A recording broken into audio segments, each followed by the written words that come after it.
Hi there. Today I thought we'd look at an English sparkling wine. So I have a rosé sparkling wine for us. This is Gusbourne. That's their 2016. So sparkling wine made in England, but traditional method, so the same method that they would use for champagne and using the same grape varieties. Gusbourne, a relatively new operation that have really rapidly gained a really good reputation for making some excellent sparkling wines. I mean, the first vines there were only planted in 2004. Their first vintage was 2006, which was actually released in 2010.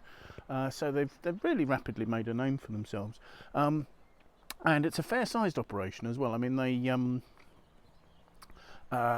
planted their vineyards, the first one at Appledore in Kent and another one near Goodwood in Sussex, planted with traditional champagne grape varieties, so Pinot Noir, Chardonnay and a tiny bit of Pinot Meunier, and then long aging after the second fermentation in the bottle, so the yeast lees are still there.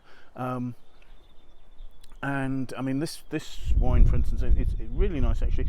The notes give a bottling date, and then we also have a degorgement date here. So because not all the wine will be degorged on the same day, this gives us a date here of having been degorged on the 30th of April 2021. And what that means is that although they say that normally aged for about 36 months with yeast lees, as I have a bottling date as well, I know that that's had 47 months, just over 47 months in fact, with the yeast lees in the bottle. Now, what does that do?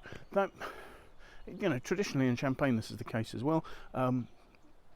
It's giving yeasty flavours, and because of the fact that after about a year the yeast starts to break down and puts proteins and sugars into the wine, it gives a texture in the wine that promotes small bubbles and enables them to rise more slowly. So I don't know how well you can see that, but there's a very fine bead in there, rising persistently, and I've had this open for a minute or two, so it's not dissipating quickly as it would with something that had been tank fermented normally. So looking at the wine, we've got a beautiful rosé colour here. I understand it's a fairly pale rosé, and I understand they put a small proportion of barrel fermented red wine into this to give the colour, so it's Pinot Noir.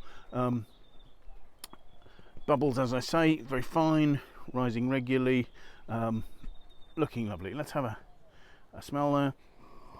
Oh yes, that's a very distinctive yeastiness. There's actually quite a sort of a creamy yeastiness, sort of brioche sort of style there, sort of with toasty touches. And then behind it there's some delicate sort of red fruit, sort of red apple, delicate strawberry notes. Nothing particularly bursting out, but you know, an elegant and relatively intense aromas.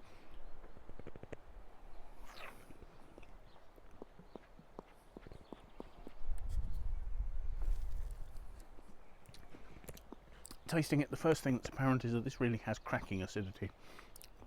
I had a look at the stats, and the pH on this they claim is 2.95, which is very, very low, which means very fresh acidity. And so lovely freshness in the mouth.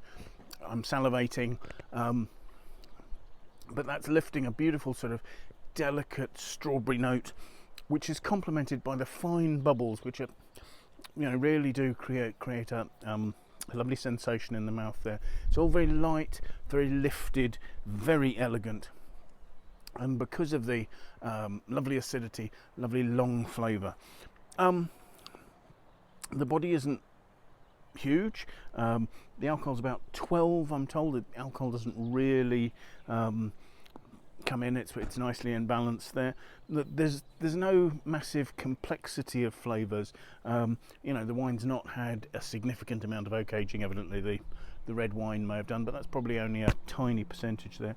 Now the balance of this wine evidently is 60% Pinot Noir, and that gives it a roundness at the front, but the lovely freshness I think is probably coming from the Chardonnay, which is about 39% of that, and then there's 1% of Pinot Meunier, and Pinot Meunier tends to round out the mid palate, although I can't think that just 1% of it is going to make that much difference to the blend.